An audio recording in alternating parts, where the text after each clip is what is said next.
Estimados alumnos de la Unidad Educativa Generalísimo Francisco de Miranda, les habla la profesora María Araujo del área de sociales en la Cátedra de Historia Contemporánea de cuarto año. Nos toca estudiar o seguir estudiando el tema 3, la estructura económica de Venezuela, la segunda parte de 1830 a 1936. En el video pasado ya dijimos que hay una serie de hechos y procesos que se hacen necesario estudiar antes de hablar de la estructura económica de un país y fue lo que hicimos en ese momento. Ahora bien, para analizar la estructura económica de una sociedad hay que comenzar por poner en evidencia las formas de propiedad de los tres factores de producción. En tal sentido encontramos en Venezuela para el periodo que estamos estudiando los siguientes factores de producción: la tierra, el trabajo, los medios de producción y la estructura técnica.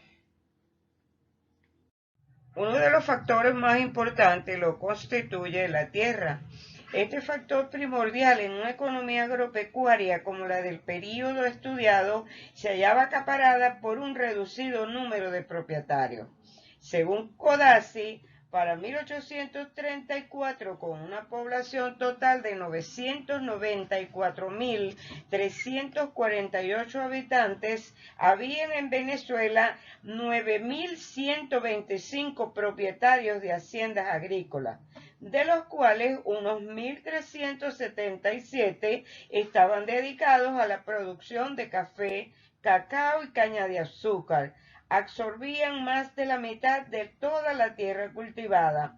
Otras cifras correspondientes al último cuarto del siglo pasado, entre 1870 y 1890, cuando la población había crecido a 2 millones de habitantes, señalan una duplicación del número de propietarios, pero también que 1.184 de ellos poseían en 1891 casi el 75% de la superficie cultivable total. En 1937, ya rebasado el período agropecuario, pero con una población rural mayoritaria, todavía encontramos la siguiente relación: de 3.850.771 habitantes, 2.272.786 vivían en el medio rural. El 78.7% de tierras estaban en manos del 4.4% de propietarios, mientras el 12.8% pertenecían al 95.6% de propietarios.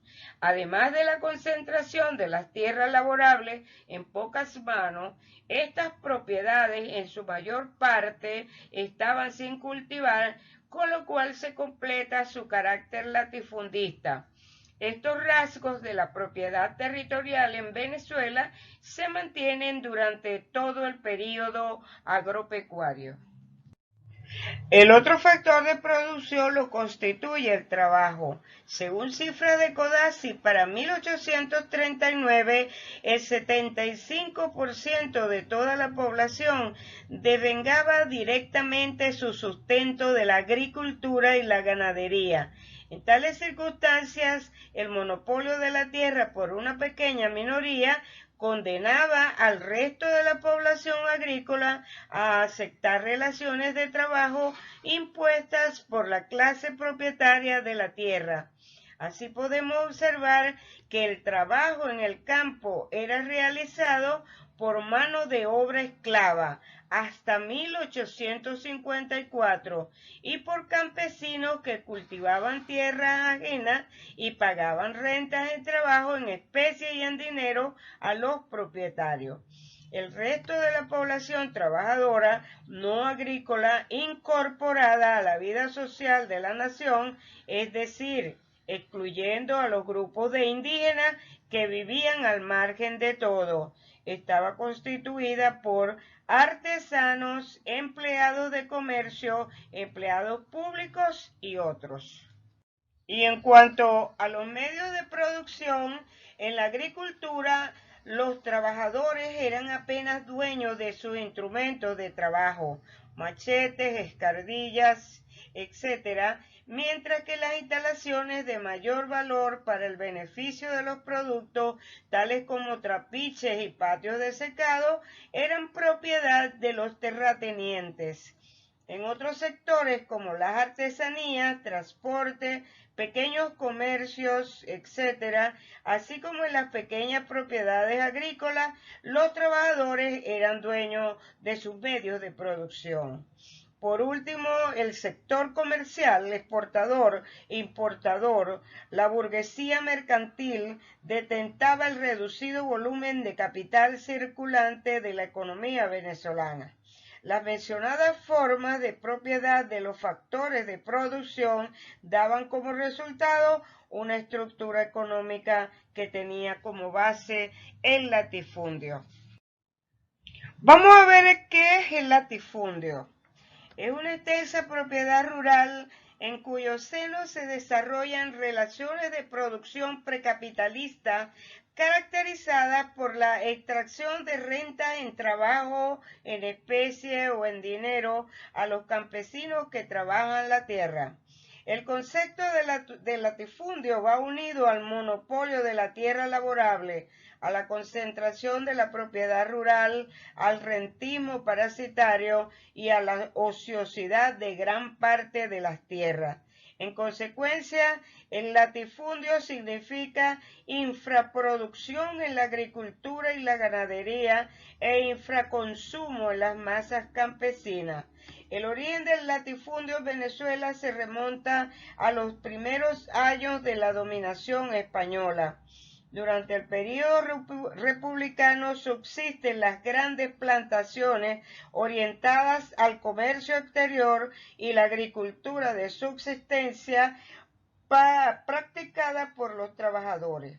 Estas características de la estructura económica de Venezuela durante el periodo estudiado 1830-1936 se completa con la consideración jugada por el sector comercial como financiador de la producción mediante préstamos a los latifundistas y como realizador de la misma tanto en el mercado exterior como en el propio país, además de importador de bienes industriales desde los países capitalistas para abastecer la demanda interna.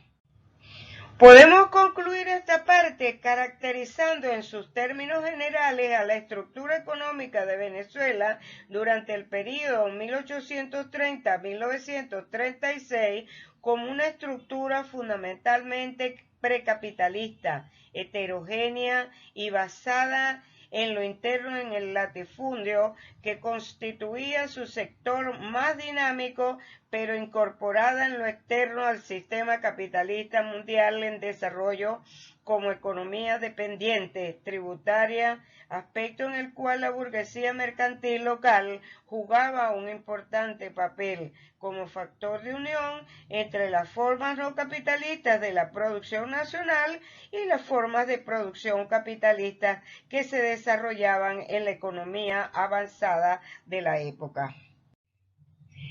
En la actividad les dejo lo siguiente. Lo primero que deben hacer es realizar una toma de notas de cada video. Para ello debo apoyarme, además del video, en el libro y tener un cuaderno. Debe escribir en letra legible, preferiblemente en bolígrafo. La segunda, estudia la definición del latifundio que aparece en el video, investiga el significado de los términos precapitalista, renta, tierra laborable, infraproductor e infraconsumo. La número 3 dice, ¿por qué el latifundio ha constituido una pesada rémora para el desarrollo económico del país? Y la número 4, utilizando la Constitución vigente, transcribe el artículo 307 y luego responde en qué materia se deben gravar los tributos. Voy a aclarar algo. Cuando hablamos de rémora nos referimos a la actividad. Y cuando hablamos de tributos, hablamos de impuestos. Dicho esto, no me queda sino decir que nos está quedando la estructura técnica como parte de la estructura económica estudiada. Será en el próximo video que lo desarrollemos. Así me despido por hoy. Gracias a todos.